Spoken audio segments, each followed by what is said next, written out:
Tashmë, të gjithë kemi dëgjuar për historinë e Julian Celës, djali 10 vjeçar që ka humbur më shumë se një dekadë më parë. Historia është e thjeshtë.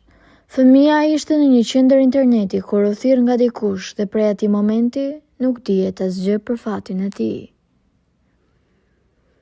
Dhjetra fëmijë në Shqipëri janë rrëmbyer apo zhdukur pa gjurmë. Secili prej tyre mbart një histori tronditëse. Rastet janë të pazgjidhura dhe kësaj fati i këtyre fëmijëve mbetet mister. Janë vrarë apo rrëmbyer për të shfrytzuar? Kjo pyetje ende nuk ka marrë përgjigje as në rastin e Julian Celës, djalit të një prej zyrtarëve më të lartë të shërbimit informativ shtetëror, i zhdukur 11 vite më parë. Duke e parë atë në dritën e detajeve të papublikuara, por edhe me thirrjen për institucionet shtetërore për të rihapur këtë ngjarje. Të gjithë po i rikthehen historisë. Ajo ishte dita e fundit e javës së shkollës për të. Julian Cela ishte vetëm 10 vjeç dhe si çdo fëmijë nuk ishte shkëputur ende nga lojrat e moshës.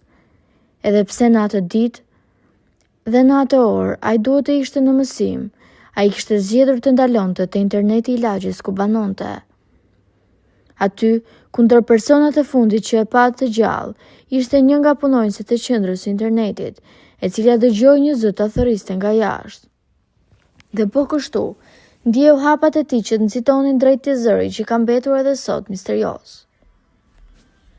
Hera e fundit që e kam parë Julianin në pikët e internetit tim ka qenë data 30 nëntor 2012, rreth orës 3. Juliani hyri vetëm brenda dhe shkoi deri në fund të kompjuterave. Pasi më foli mua, zorri një flamur shqiptar që deshi të madhuronte. Pas pak, Julianin e ka thirrur dikush jashtë derës duke i thënë: "O Juli, hajde pak." Juliani doli dhe nuk u kthye më, thot punonjësja e internetit. Që nga ky moment, Juliani do të zhdukej në mënyrë të papritur dhe do të linte një breng të thellë te familja dhe shumë pikë pyetje rreth fatit të tij. Kush ishin personat që e rrëmbyen? A kishte lidhje rrëmbimi me detyrën e babait të tij si oficer i lartë i shërbimit informativ dhe me dosjet e nxehta që ai kishte në duar? Apo Juliani ra prej bandave të trafikimit të qenieve njerëzore? Po juve, çfarë mendimi keni për këtë situatë?